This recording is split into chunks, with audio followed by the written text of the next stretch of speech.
મારું નામ સલીમ મુગલ।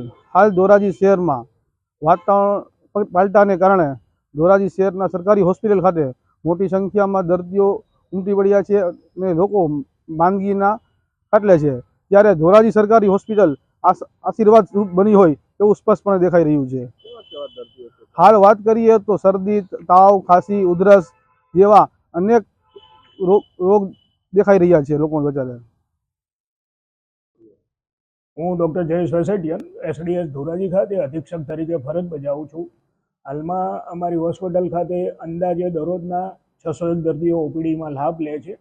મુખ્યત્વે અત્યારે ઋતુજન્ય રોગો કહીએ તો અપર રેસ્પિરેટરી ટ્રેક ઇન્ફેક્શન, શ્વસન તંત્રના રોગો, એમાં લગભગ 20% જેટલા દર્દીઓ હોય છે અને તમામ દર્દીઓ અમારી હોસ્પિટલ ખાતે ફિઝિશિયન વર્ગ 1 પણ ઉપલબ્ધ છે।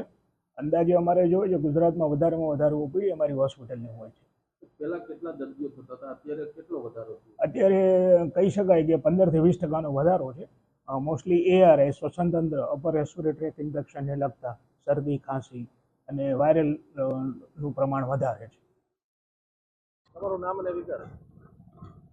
મારું નામ નરેશભાઈ મનસુખભાઈ વિંજુડા, બહારપુરા વણકરવાસમાં રહું છું।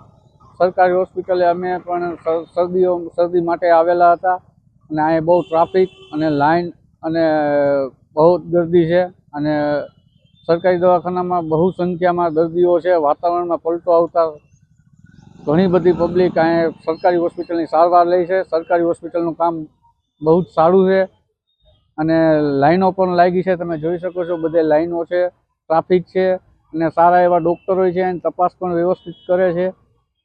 કેવા દર્દીઓ છે, ક્યાં રોગો છે અહીંયા?